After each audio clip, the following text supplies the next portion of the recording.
Hello, everybody. I'm a practicing therapist and a doctoral student of psychology. Today, we're going to talk about a topic that some of you guys have been asking about. Signs an avoidant is waiting on you to reach out or initiate. This can be frustrating because it can be if you're in a relationship with them, it can be if they're your ex. And so, we're going to talk about both of those things kind of in conjunction because this can apply to both situations for you to know, is your partner who's an avoidant waiting on you to initiate? Now, part of the reason why avoidants do this is because they're uncomfortable with vulnerability, but another reason is because a lot of avoidant individuals, they feel like they were the one that wronged you, and so they don't want to reach out because it makes them feel like they could be forcing you to connect with them, and they want to make sure that you're comfortable. Sometimes that's what they really are thinking, that if they're the person who hurt the relationship, they don't have a right to reach out.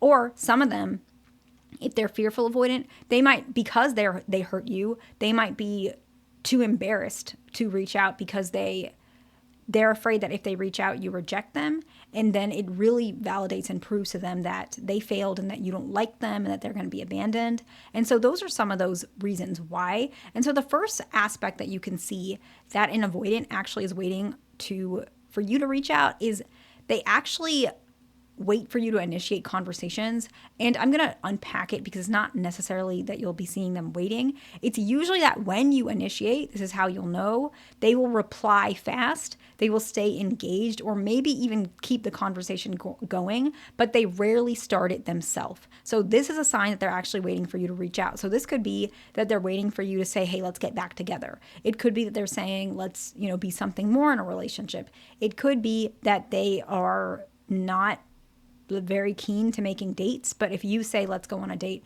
then they'll do it. And so another thing that you can do if this is part of the issue, where it's just that they wait for you to initiate everything, this is important to have a conversation, because a lot of avoidants some of them don't have the social skills, if I'm being completely honest, to understand some of these behaviors like initiating in conversation. Some of them actually just don't have that experience because they were taught to suppress certain things. And so having a conversation, I would like you to initiate things, I would like if you could do this more, telling them that may actually just help. If you guys have a lot of rapport, that can help. Now, a lot of them, if they're fearful avoidant especially, but even some dismissive avoidant, some of them want to wait to see if you still want them, especially if you guys are broken up. And so that could be a reason why they're doing this as well. The next one is they stay consistently around you or within your orbit to some extent. I'm not sure how to word that. And it can be in many ways. Usually it's like a low risk type of contact or behavior. So they may send you an occasional meme, song, or something that reminds them of you. They may watch your Instagram stories or anything, right? They may kind of like watch you on the internet and you can see that. They may like or react to your posts to some extent. They may be around you like they're still in your friend group, or they still they don't leave certain areas where you're around. Like, let's say you guys are your friends, and as in you guys have the same friend group, they don't avoid sitting next to you or being around you. They actually are completely fine with it. And sometimes it's because a lot of people, if they don't want the relationship, they usually are trying to really signal that as well. But if they're not doing that, it might mean they're on the fence or they want you to say something. The next one is they check in emotionally. Usually this happens if they feel like they did hurt you. They might say, how have you been doing? Is work still stressing you out? Are you doing okay? And this signifies that there is something emotional still. Most people, if they do this, it's not, a lot of people who don't want a relationship, they know that this is not going to do anything. But a lot of times avoidants are doing this because they do still care. And sometimes they don't realize what their emotions are leading them to. And so they may not even realize why they're doing some of these things. If I'm being honest, they might just ask, are you doing okay? Because they are genuinely worried. They know that work is stressful for you and they don't want you to be stressed out. And so they want to know. You're on their mind a lot. And sometimes with avoidance, when someone's on their mind, it can be very impacting of their behavior and it can be very heavy. And so this may take a little longer for it to show up. But often what they're doing is they're checking in on you because the pressure and the thought of you in your absence can be really overwhelming. And so they are reaching out to diminish some of that overwhelming feeling because they don't know what it is. And so sometimes this is an opportunity for you to at some point initiate something further, because this is a sign that they're still processing a lot of the feelings that they have about you. They are still not over you. The next one is they bring up the past, and it's usually in a positive way, or if it's in a negative way, it's about some sort of way that they want to have further communication about it. So they might say, I feel like our relationship didn't work because you were always texting me during times when I would get overwhelmed. If they say something like that, that one actually, believe it or not, is pretty easy for them to get more comfortable connecting with you, because all you really have to do is say, I think you're right. I feel like I've changed. Do you want to give this another shot? Because I really feel that I take accountability for that and I can change. Then another one could be that they feel, this one's a little harder, if they feel like they did something really wrong. They might say, I feel like I could never give you what you want.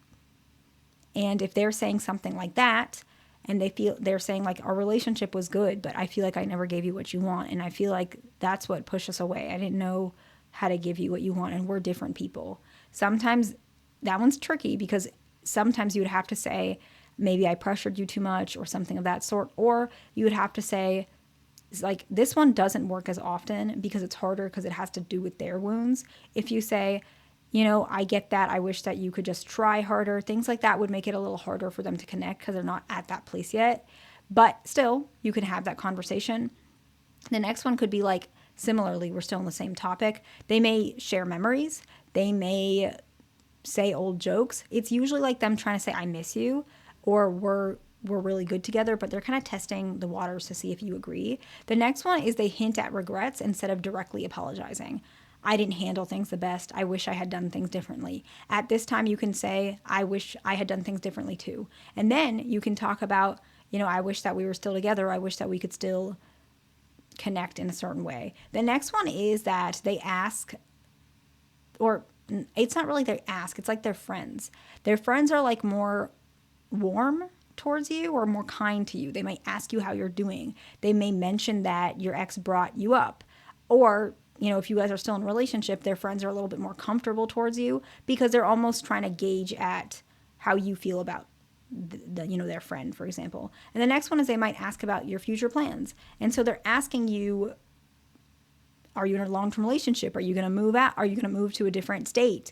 Whatever it is, because they still feel like there's some connection that you guys have together. And they probably are trying to gauge like when they can initiate, if you want to initiate. Like they're trying to figure out how to fit your future into their future because they don't want to lose you. So let's summarize and then we'll wrap it up. The first one is that they actually wait for you to initiate conversations and they reply pretty quickly when you do. The next one is they stay in your orbit. Sometimes this is with social media, but it can also be with friends. They're still in your friend group. They may watch your stories, whatever that may be. The third one is they check in emotionally, typically asking about how you feel, not necessarily about how they feel, even though that can happen too. But it's more like, are you doing okay? Is work stressing you out? Things like that. They may bring up the past. It can be typically in a positive way, but it can be in a negative way as well. But it's usually in a way where it's like there's still hope. And I described that earlier in the video. The next one is that they hint at regret, but they don't directly apologize. Things like, I didn't handle things the best. The next one is their friends are comfortable or warm towards you, and they may actually ask you questions. And the last one is they ask about your future plans.